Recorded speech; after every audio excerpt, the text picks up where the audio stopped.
Usher versus Michael Jackson in their prime. Right, like I said, so like and this isn't a who's the better artist. I'm just talking about dancing. Like, and I think throw Hammer in that motherfucker then. Right, we do like Let's throw Hammer in there. Just talking about dancing. I ain't all talking four. about. I want to know them rankings for all four of them in their primes.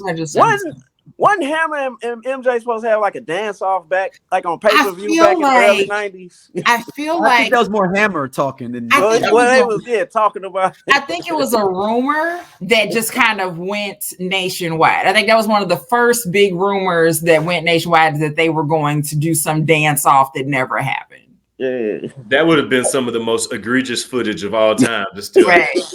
Like that would have been crazy as hell if you look at that now. Remember, now I gotta look it up. It's like I know that there's something that I heard as a kid, but like I don't think it actually the dance off. There's always been like them little crazy ass one-on-ones that didn't happen. Like I remember Shaq was gonna play Yao Ming. Like I don't want that. I'm cool. Yeah, allegedly that MC Hammer challenged Michael Jackson to a dance off in 1991. Oh yeah, Hammer was on one. Hammer was too legit to quit. Hammer. He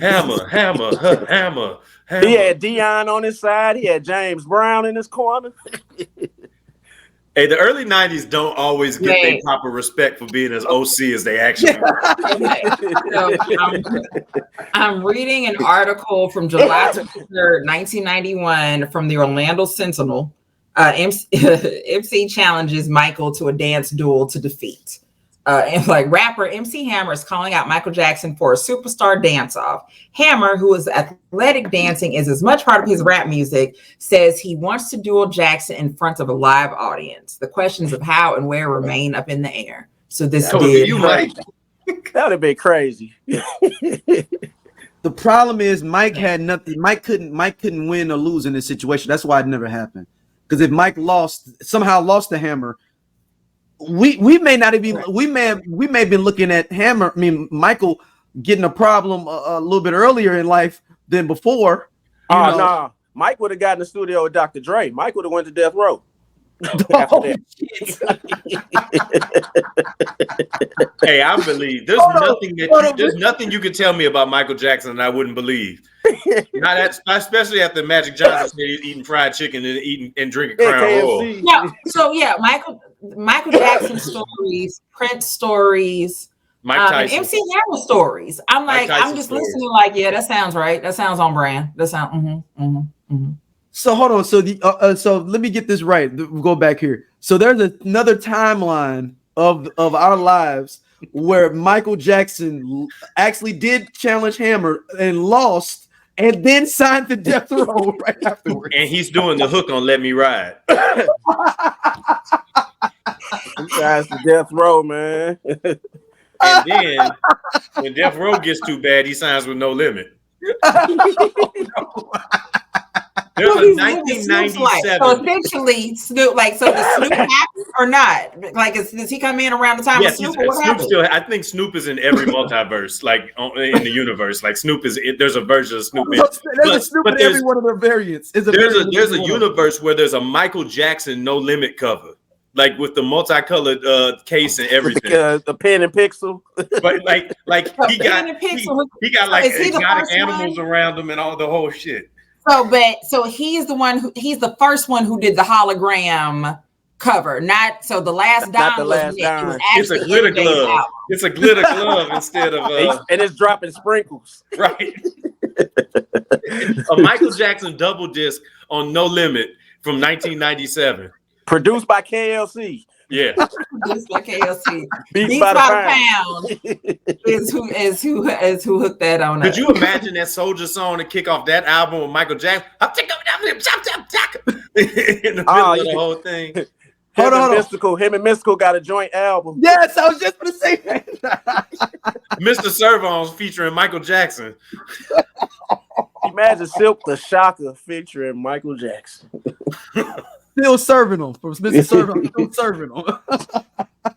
Just wait a minute. So does Moby Dick still have a job? Ooh. Yeah, I think Moby Dick and Michael Jackson can live in separate. But he's also part of Moby Dick is a part of Beats by the Pound.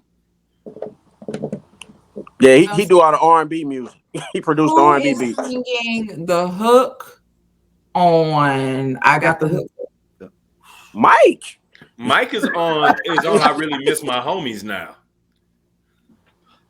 Mike the dude singing on the Mercedes song too. In the ghetto thinking about nigga. I just died. And now I have to spend some time. I've been playing around with AI recently. I've been playing around with some images. And now I have to find a way to have Michael Jackson sing My Homies. Yeah. And make him a No Limit soldier. I need a t-shirt with a Michael Jackson No Limit album cover.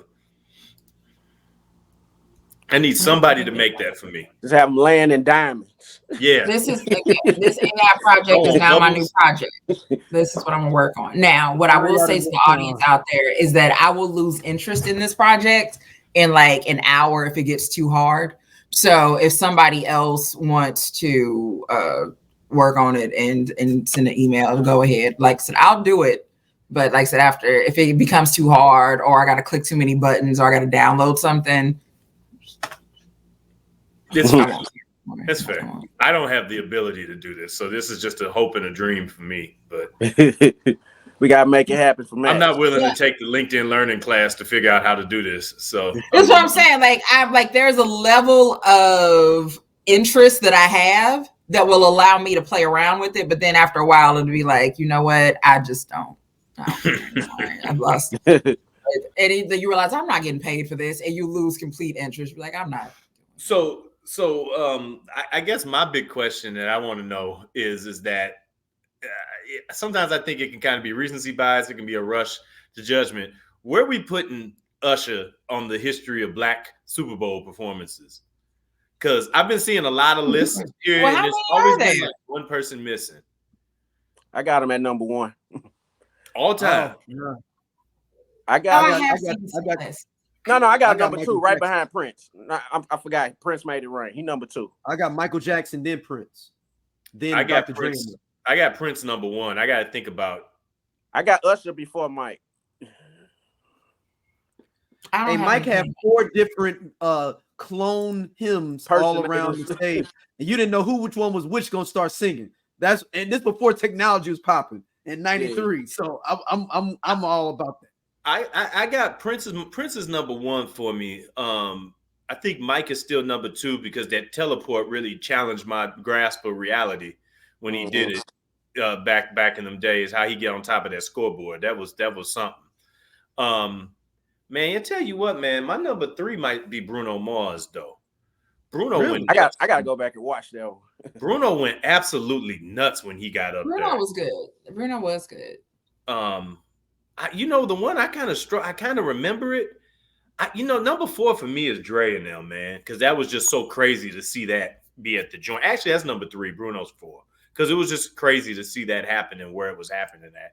And then I think Usher's probably fitting into that 5 picture around, like Beyonce and folks like that.